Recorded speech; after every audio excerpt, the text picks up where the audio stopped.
En nombre de Pauta y la Cámara Chilena de la Construcción, les doy nuevamente una cordial bienvenida a esta edición especial del ciclo de encuentros Construyendo País, que en este segundo bloque aborda la temática el impacto en las pymes y los emprendedores.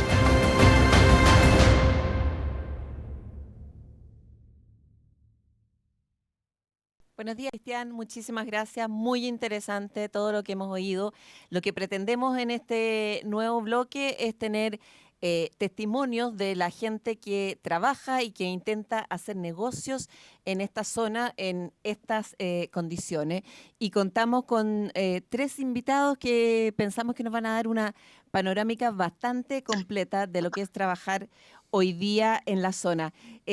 Antes de presentarlos a ellos, quiero contarles que la Cámara Chilena de la Construcción los invita hoy más que nunca a proteger y a cuidar a los trabajadores de la construcción, comprometiéndose con el protocolo sanitario de manera de tener obras protegidas frente al COVID-19. Seguimos entonces ahora. Quiero presentarles a nuestros panelistas entrevistados que ya están aquí con nosotros. Vamos a estar hoy día, y les agradezco su presencia, con Paola Núñez. Paola es directora de la Asociación de Turismo y Cultura de Ñuble y Biobío.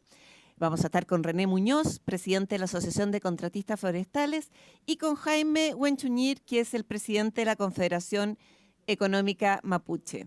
Bueno, una mirada complementaria, Constanza, de lo que ya vimos. Vimos ahora un poco desde la política pública y ahora es cómo se hace empresa, cómo se vive el día a día, Sí. Y cómo efectivamente se está viendo el quehacer diario, insisto, en una zona que es bastante distinto cuando te lo describen los fiscales y lo describe el gobierno, al menos nos acerca a lo que probablemente viven allá todas estas personas. Sí, me parece particularmente interesante la mirada que nos pueda dar Paola Núñez respecto al turismo, que ha sido como una de las últimas actividades productivas en ser aquejadas por esta violencia.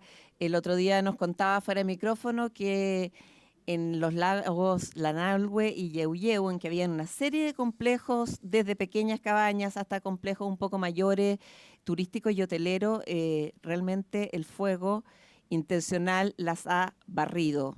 Efectivamente, bueno, es la zona del apéndice que describía Francisco Lubetich. Sí. Él lo describía geográficamente.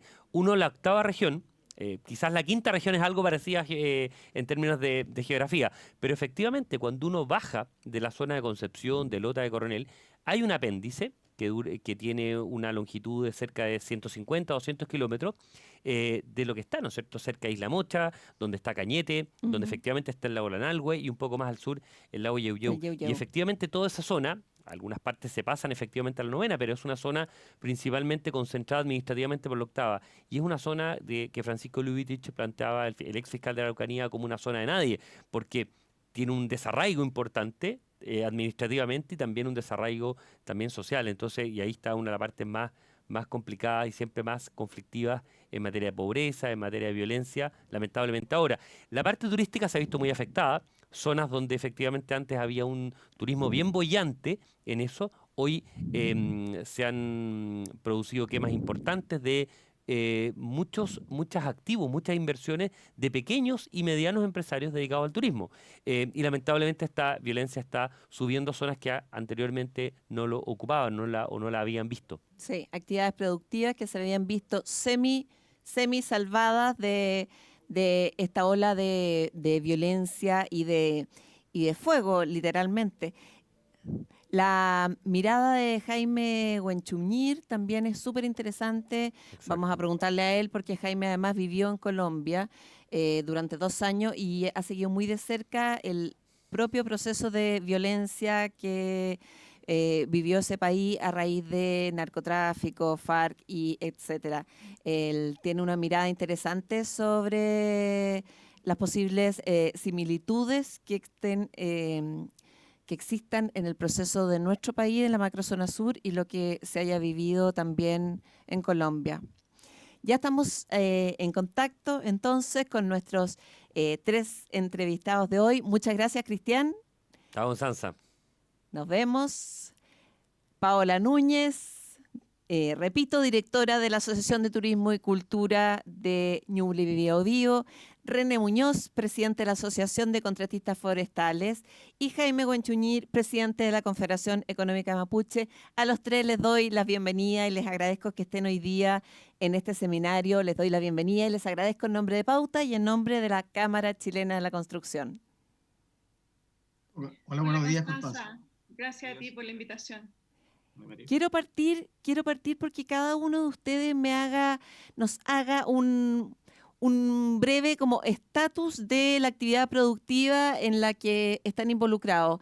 Paola, ¿por qué no comienzas tú por contarnos qué está pasando con el mundo del turismo en este minuto en el que tú estás involucrada? Porque además trabajaste 16 años antes en Cernatur, así que es un mundo que conoces bien. Sí, un mundo con el que hemos trabajado hace muchísimo tiempo y hoy día desde la asociación gremial estamos muy preocupados de lo que está pasando, porque si bien es cierto, la provincia de Arauco y en lo particular la zona de Contulmo, Cañete, Tirúa, habían tenido hechos de violencia, el turismo hoy día está siendo más afectado que nunca y yo diría que estamos en una tormenta perfecta que se le ha dado a los empresarios y a los emprendedores. Hay que decir también mapuches y no mapuches, porque también tenemos mucho emprendimiento vinculado a las comunidades mapuches en esa zona, sobre todo en el lago Yauyeu. Y es precisamente hoy día que estamos en pandemia y que eso se suma la violencia que ya venía dándose, pero que ha ido afectando cada vez más al sector turismo. Yo diría que hasta el año 2018 no habían habido atentados ni quema de complejos turísticos. Hoy día tenemos ya 11 complejos completamente quemados, no tan solo en la zona de Yauyeu, sino también en la zona del Analhue, y ya está tomando el lado de Contulmo Cañete, que es una zona que también donde está prácticamente toda la oferta turística del lago Analhue. Y a eso se suma, por supuesto, la pandemia, se suma la delincuencia, se suman muchas cosas que hoy día hacen que los empresarios de verdad estén pasando por una situación muy compleja, prácticamente hoy día leyendo sus seguros para saber cuándo les toca a ellos, porque la verdad es que esto ha ido escalando mucho, lamentablemente. Como tú bien lo decías, mucho tiempo yo trabajando en Cernatur, y sí, existían hechos de violencia más vinculados a la quema de forestal, de infraestructura forestal, por cierto, pero nunca había tocado el turismo, nunca los hechos ocurrían en verano, por ejemplo, donde siempre los veranos se daban con completa normalidad, donde el Yauyeu siempre está lleno, el lago Analhue es lo mismo, pero ya no se puede decir lo mismo, lamentablemente hoy día, tal como lo decían en el panel anterior el exfiscal de Araucanía, hoy día los empresarios y emprendedores turísticos sienten que están en una tierra de nadie, donde es urgente tomar medidas para que la gente pueda retomar sus actividades.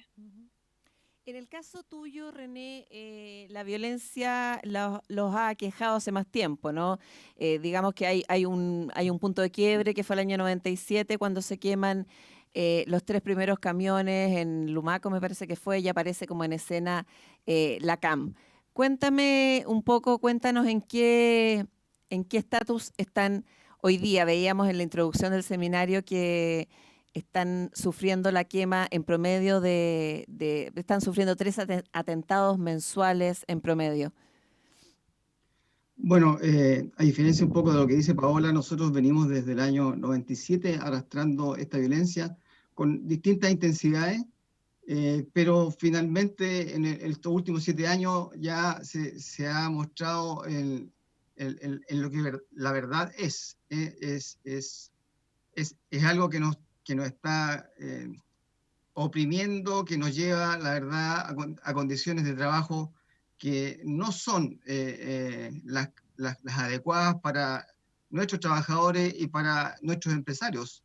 Hay que aclarar, sí, que antes se hablaba mucho de que se atacaban las forestales, pero lo que siempre se ha sucedido es que no se ataca a las empresas forestales, sino que se ataca a los contratistas forestales y sus trabajadores, que son los empresarios pequeños y medianos que desarrollan labores en el bosque.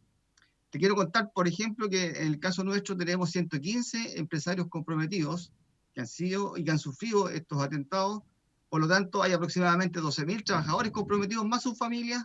Estamos hablando más o menos entre 35 y 40.000 personas que se han visto comprometidos en este último tiempo. Tenemos hasta el día de hoy, porque ayer se suman 2 nuevos ataques en la provincia de Arauco, 199 atentados en 7 años. Nos han quemado y destruido 640 equipos de trabajo, entre camiones y equipos forestales. Y hay aproximadamente en la macrozona 36 comunas de las 107 que tienen estas 4 regiones comprometidas con la violencia. O sea, un 34% del territorio de estas 4 regiones está con algún grado de afectación. Esa es la extensión del conflicto, esa es la extensión del problema.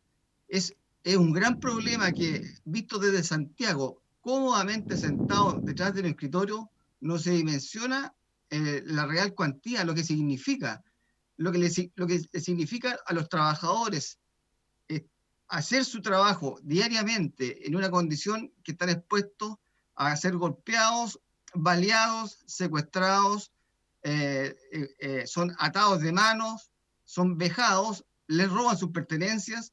O sea, es un ambiente que tiene que ser finalmente visto y dimensionado en lo que realmente esto significa. Esto para nosotros es una catástrofe. Encontramos que es irracional, es brutal. La verdad es que faltan calificativos para calificarlos. O sea, nosotros no entendemos cómo el Estado y el gobierno hoy día no se hace cargo de este problema en la que están sometidos todos los habitantes de las regiones del sur del país, desde el Biobío hasta los lagos. No es posible que esto continúe. No es posible. ¿Sí? Solo para completar estas cifras dramáticas que tú entregaste, ¿en qué cifras calculan ustedes la pérdida de puestos laborales en el rubro de los contratistas forestales a raíz de se esto? han perdido aproximadamente 2.000 puestos de trabajo. Hay aproximadamente 15 a 20 empresarios que se han ido del sector, y uno finalmente comprende y entiende que invertir en un sector en donde vas a perder tu capital, la verdad es que no tiene ningún sentido. Entonces, si tú relacionas esta violencia con desarrollo, llegamos a la conclusión de que el desarrollo no va a existir mientras no se extirpe este cáncer de la violencia que estamos viviendo hoy día. Uh-huh. Jaime, quiero preguntarte, porque tú has estudiado mucho este tema, ¿cuál crees tú que son los temas de fondo que han llevado a ciertos sectores del pueblo mapuche a esta situación, y por qué hay una suerte también de aprovechamiento de muchos grupos de ellos que se encuentran en situación de mucha pobreza? Nos gustaría conocer tu análisis. Mira, primeramente agradecer la invitación, saludar a los invitados. Y bueno, para entender el tema tenemos que entender un contexto histórico del por qué está pasando esto. Esto no surge de ahora, esto no viene porque a algunos comuneros se les ocurre generar esta violencia, sino esto viene de mucho antes. Y esto viene desde, yo podría decir, desde incluso la pacificación de la Araucanía, que fue básicamente lo que vivieron nuestros tatarabuelos. No estamos hablando de ni siquiera 500 años atrás, estamos hablando de por lo menos unas 3, 4 generaciones atrás. ¿Ya? Antes de la pacificación de la Araucanía, el pueblo mapuche tenía un auge económico bastante importante.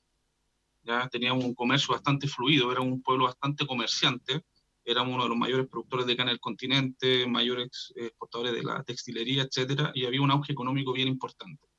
Con la pacificación de la Araucanía, este auge económico, este poder económico que tenía el pueblo mapuche se ve mermado de una forma bastante violenta, lo que conlleva de que entre 4, 5, hasta 6 generaciones, hasta los días actuales, permanezcan en una pobreza extrema. Nosotros entendemos que, por ejemplo, en la región de la Araucanía, es la región más pobre de Chile, según la encuesta CACEN.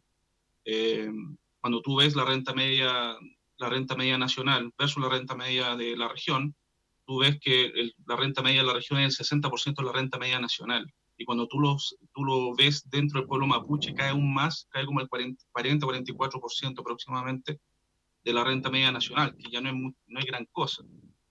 ¿Ya? Entonces, cuando tú entiendes por el lado económico de que hubo hubo un auge y posteriormente hubo un empobrecimiento que responde a factores bastante violentos y externos por parte del Estado en esa época, y no ha existido una solución a los problemas de fondo que esto generó. Ha sido un caldo de cultivo bastante fuerte, diríamos un círculo vicioso bastante acentuado, ¿ya? Sabemos muy bien que el conflicto y la demanda y la causa mapuche es un problema político, pero que se ha utilizado o ha evoluido de una forma bastante peculiar y ha llegado incluso a los temas de violencia que surgen a partir del año 90, si no me engaño, a partir del año 97. ¿Ya? Tú hablas ¿Y por siempre, qué? tú sueles hablar de una especie de romantización de la violencia en ciertos sectores del pueblo mapuche. ¿A qué te refieres específicamente? Mira, es que se ha tratado el pueblo mapuche como un pueblo siempre pobre, ¿ya? Y eso siempre es lo que se vendió. De hecho, eso fue lo que incluso me enseñaban a mí en la escuela cuando era chico. Entonces, cuando tú romantizas al pueblo mapuche dentro de esta pobreza, eh, tú lo condenas, de cierta forma, a vivir dentro de este círculo. Entonces queda un caldo de cultivo bastante propicio para discursos de odio, ¿me entiendes? Entonces existe una cierta forma de utilización política también por actores externos, y eso hay que, no se puede tapar el sol con un dedo, para promover de cierta forma eh, este odio, estas acciones violentas.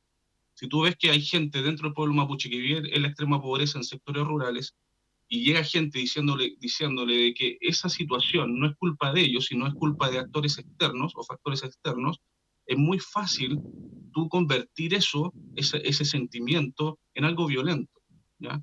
Pero eso, ¿por qué sucede? ¿Ya? ¿Por qué la gente está en la pobreza? Y eso es lo que hay que preguntarse, ¿ya? ¿Por qué todavía la región de la Araucanía continúa en este ciclo de pobreza y ciclo de violencia que vivimos actualmente? ¿Ya? Y para eso hay que entender realmente cuál fue la historia del pueblo mapuche y qué es lo que el pueblo mapuche está solicitando. Hay una diferencia, por ejemplo, de formas en las cuales diferentes organizaciones del pueblo mapuche llevan este tema. Pero cuando tú comparas qué es lo que se solicita de fondo, en eso concordamos incluso desde la Confederación, desde distintas organizaciones, concordamos prácticamente en la mayoría de las cosas. Hay un tema de derechos políticos que tienen que ser resueltos, hay un tema de recuperación de la cultura y del lenguaje, entre otras cosas. Tenemos que resolver el tema de las tierras y tenemos que resolver también el tema del desarrollo y libertad económica. Pero ¿cómo se hace esa lucha por recuperar esos pilares o luchar por,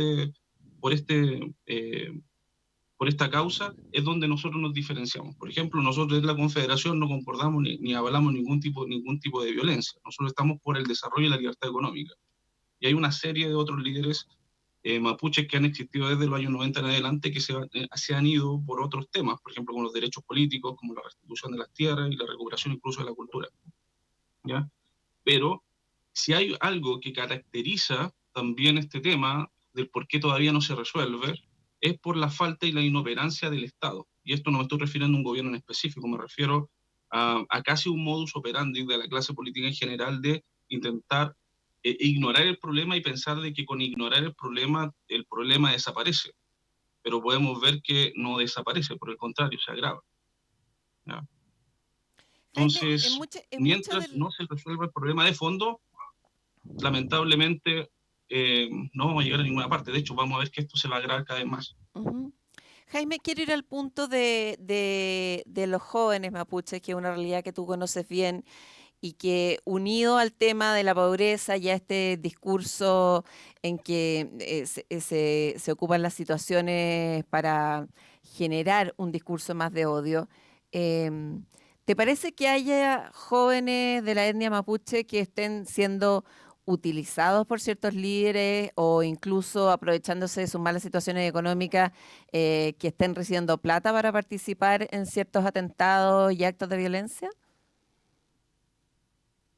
Mira, es una pregunta que en lo personal yo no podría decir si es que se hace o no, no lo he visto, pero sabemos de que existen grupos que utilizan de cierta forma tanto ideología no mapuche, ¿ya?, para poder instaurar de cierta forma su pauta o su forma de luchar.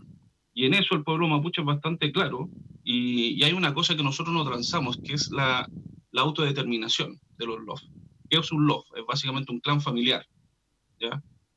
Y antiguamente, si había algo que nosotros no podíamos, no negociábamos, es que cada LOF o cada territorio o cada grupo grande familiar tenía la libertad de poder decidir cómo llevar su desarrollo, cómo llevar su vida, según nuestra propia visión del mundo, basada en el pumemoñeno, en el buen vivir, ¿ya? Entonces, ese respeto se ha ido perdiendo. Desde que se instala este tema y se romantiza de cierta forma o se tergiversa al pueblo mapuche, hablando de comunidades en vez de LOF, quitándole el poder a los loncos y a las machis y dándosela a dirigentes políticos, podemos ver que ha existido una pérdida incluso del respeto dentro del pueblo mapuche y un abuso y una sobreideologización en ciertos sectores. Y eso es innegable, ¿ya? Pero eso responde ¿a qué?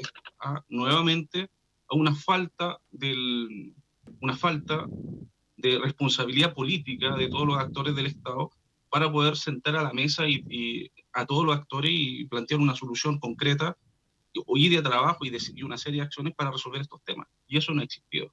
Siempre han existido promesas de que se sientan algunos actores, y a lo máximo que se ha conseguido fue la ley 19.253, que se consiguió en los años 90, y desde ese entonces se viene prometiendo un reconocimiento constitucional que desde Elwin hasta el día de hoy no ha pasado.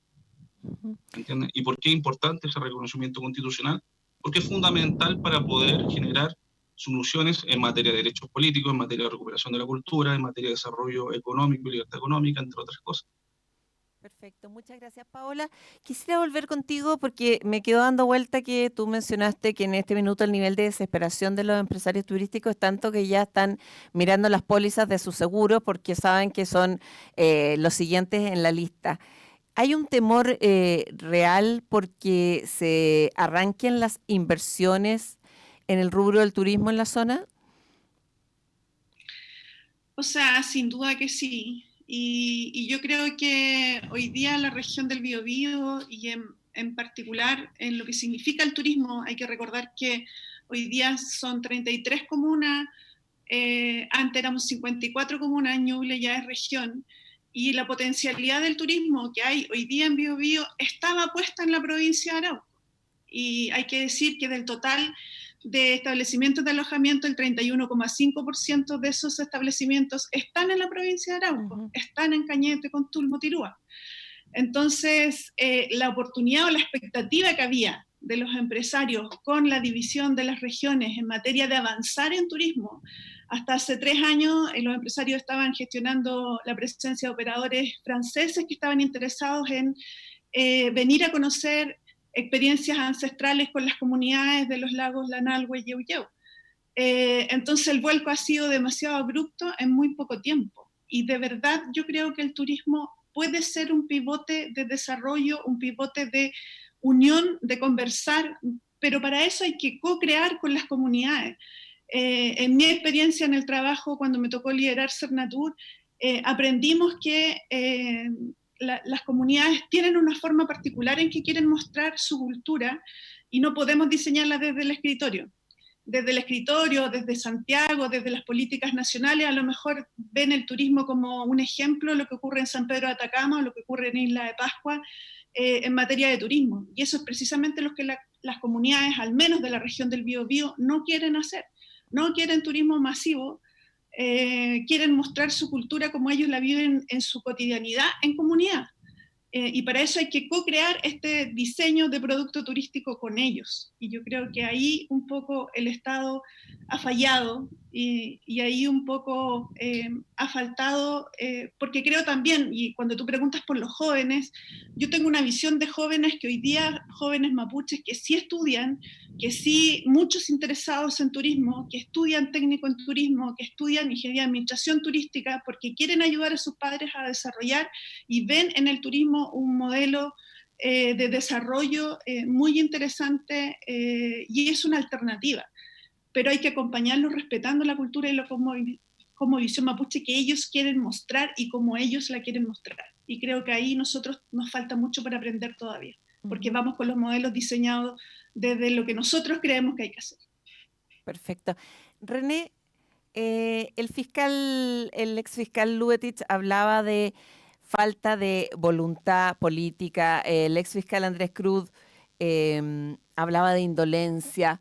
¿Cómo ves tú la relación, ya no quiero decir con el gobierno, porque está claro que esto no es un asunto de gobierno, sino que es de Estado, porque son ciertas prácticas que han sido permanentes en el tiempo? ¿Cómo ves tú la relación del Estado respecto de este problema? ¿Qué sensación te provoca? Bueno, nosotros hemos llegado a la conclusión de que aquí se está perdiendo la institucionalidad. ¿Ah? Cuando finalmente las víctimas se encuentran desamparadas y las instituciones no funcionan, el Estado de Derecho y la función del Estado por la que tiene una constitución que nos rige, la verdad es que ya empieza a desaparecer. Hoy día vemos que las fiscalías tienen malísimos resultados respecto de las investigaciones.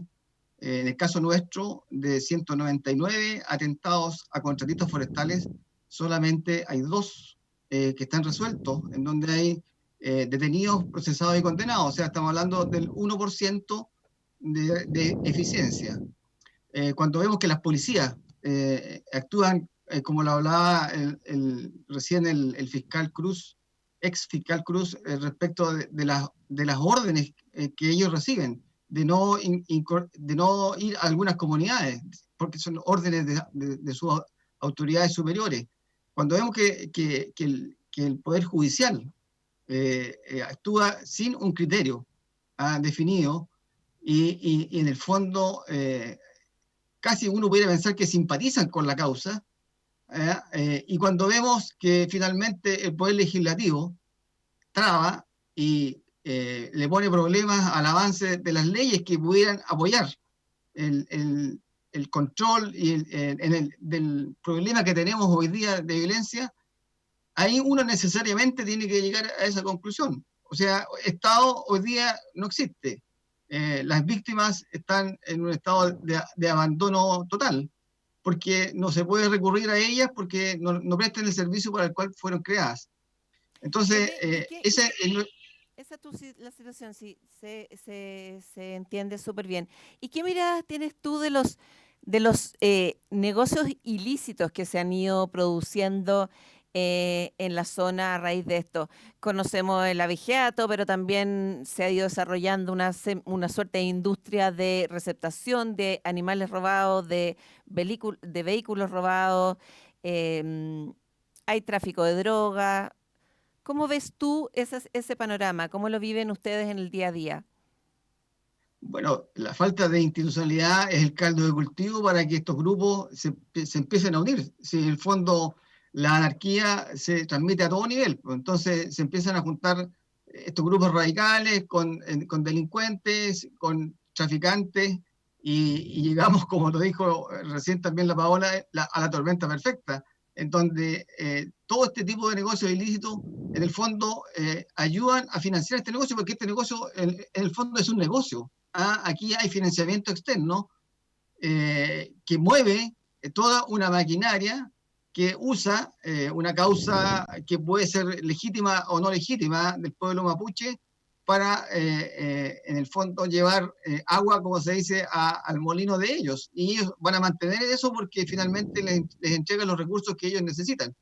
Entonces, entramos en un ambiente, en una zona en donde si no vuelve el Estado de Derecho y las instituciones empiezan a funcionar como tiene que ser, la verdad es que vamos a caer en un foso que es difícil que podamos salir. El desarrollo, la inversión no va a llegar a estas regiones y finalmente la pobreza va a aumentar. Hoy día, y lo digo con conocimiento de causa, se está destruyendo el sector forestal. Los contratistas hoy día ya no soportan. El contratista que fue atentado ayer y antes de ayer han tenido 12 atentados desde el año 2014 y el otro, el de ayer, 4 atentados del año 2014. Entonces, la pregunta es, ¿cómo cree la opinión pública o el gobierno finalmente que ese contratista puede volver a comenzar, puede volver a levantarse? a generar trabajo. Te quiero decir, Constanza, que nuestros trabajadores, el 20% son de ascendencia mapuche. Nosotros, la verdad es que aportamos al desarrollo de las regiones, pero en estas condiciones se hace imposible y vamos a tender finalmente a salir del negocio porque las condiciones no están y el gobierno al parecer tampoco tiene muchas intenciones de que esto termine. Jaime, y ya para ir concluyendo, porque se nos está acabando el tiempo, te quería preguntar por tu experiencia en Colombia, que es un país en que tú viviste 2 años, entiendo que entre el 2001 y el 2003. ¿Qué similitudes estás viendo tú entre el proceso de violencia que se vivió allá, en esa combinación de guerrilla, narcotráfico, paramilitares, y lo que estamos viendo hoy día en la macrozona sur?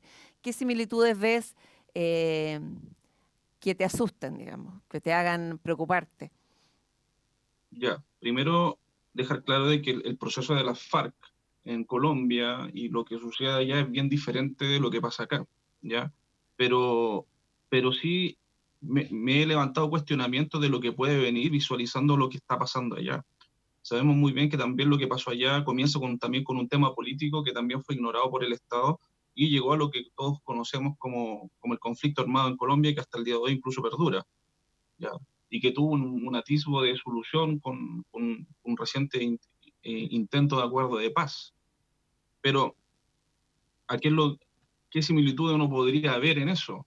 Yo creo que uno tiene que ponerse a pensar primero en este conflicto quiénes son los que ganan y quiénes son los que les interesa que el conflicto se mantenga, ¿ya?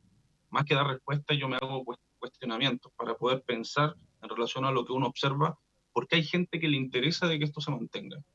¿Por qué existe inoperancia del Poder Judicial para investigar? ¿Por qué existe esta inoperancia también de las policías? ¿Por qué existen también caudillos que tampoco les interesa resolver el problema, si también existen, ¿ya? Y eso hay que decirlo. Pero cuando uno ve lo que pasó en Colombia, cuando vemos que surge un grupo armado que por más de 40, 50 años lleva esta lucha por una causa X, y cada vez que surgía de cierta forma disidentes dentro de esta propia guerrilla que no se podrían integrar a la sociedad civil, generaban otro grupo guerrillero. De ahí surgía de las FARC, creo que salió el ELN y otros grupos que perseguían básicamente la lucha armada por la lucha armada. No había una evolución de ese discurso que tenían antiguamente. Entonces, no es descabellado pensar de que de acá puedan surgir otros grupos radicales diferentes, y de hecho están surgiendo. Hay grupos diferentes que se denominan diferentes a la hora de atacar y a la hora de dejar panfletos, ¿ya? Pero con otro propósito, ¿ya? Ellos atacan el patrimonio, ellos no están atacando directamente, por decirlo así, a víctimas, por mucho que algunos piensen lo contrario, ¿ya? Pero ¿qué es lo que más me asusta acá? No es tanto lo que está sucediendo, sino es la inoperancia del Estado y qué es lo que eso puede generar. Lo que generó allá en Colombia fue básicamente de que las víctimas se cansaron de la inoperancia del Estado y generaron su propio grupo armado. Entonces, ¿a cuánto estamos que sucede eso acá? Y tengamos Te pregunto a ti y se lo pregunto a René. ¿Ustedes tienen temores reales o información concreta de que ya se estén creando grupos de autoprotección en la macrozona sur para defenderse de eventuales ataques? En el caso nuestro, Constanza, no tenemos información. Creemos que sería lo peor que pudiera ocurrir, porque sin duda que no se puede. O sea, en este caso... no se puede porque no deberíamos llegar a eso, pero sí se puede. O sea, se puede, pero no se debe. Sí. Creemos que el Estado tiene las herramientas para poder hacer cumplir la ley.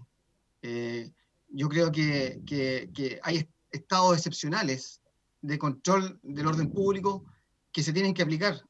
Y ahí esperamos que el gobierno se ponga la mano en el corazón y que diga: yo tengo que gobernar y tengo que hacer gobernable el país entero. Si aquí, cuando uno ve que el ministro del Interior anterior y de seguridad pública se preocupaba exclusivamente de Santiago y tiene el sur en llamas, esperamos que hoy día este ministro, claro que partió mal porque habló del conflicto de la Araucanía, pero resulta que el conflicto no es solamente de la Araucanía, es un conflicto del Biobío a los lagos. Sí, Entonces, son 4 regiones. Son 4 regiones, Sí. y entonces hay que decirle al ministro del Interior que efectivamente hay que ser duro. O sea, hoy día se necesitan políticas más duras. O sea, no puede ser que se haga lo que se quiera. Cualquiera hoy día hace lo que quiere. Entonces, en esa condición, indudablemente que el país va directo al foso. Pero tenemos que salir de esto. O sea, sí, hay que generar las instancias necesarias para que los empresarios puedan invertir, los trabajadores tengan un trabajo digno, y sentémonos a la mesa a conversar respecto al problema de la Araucanía. Pero lo peor que puede hacer el gobierno es esconder la cabeza y ver que el problema no está sucediendo hoy día en el sur. René, Paola, Jaime, quiero agradecerles en nombre de Pauta y en nombre de la Cámara Chilena de la Construcción la generosidad con que han compartido las crudas experiencias que todos ustedes están viviendo desde hace ya tiempo en sus respectivas zonas debido a este conflicto en que después de escuchar a todos nuestros panelistas e invitados de hoy, queda claro que no gana nadie, que todos perdemos. Muchísimas gracias y será hasta una próxima oportunidad. Antes de Muchas despedirnos... Gracias a ti, Constanza, por la invitación. Gracias, Saltú. Que estén muy bien. Antes de despedirnos, quiero contarles a todos que la Cámara Chilena de la Construcción los invita hoy más que nunca a cuidar y a proteger la salud de los trabajadores de la construcción, manteniendo obras sanas, limpias, que sigan con el protocolo sanitario, de manera de que esas obras estén protegidas frente al COVID-19. Yo me despido y les doy muchas las gracias por la audiencia en nombre de Pauta y en nombre de la Cámara Chilena de la Construcción.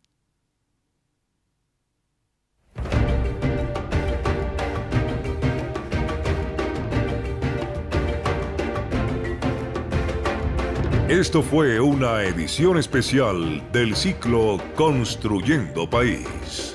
Agradecemos sinceramente su presencia y los dejamos invitados a nuestro próximo encuentro.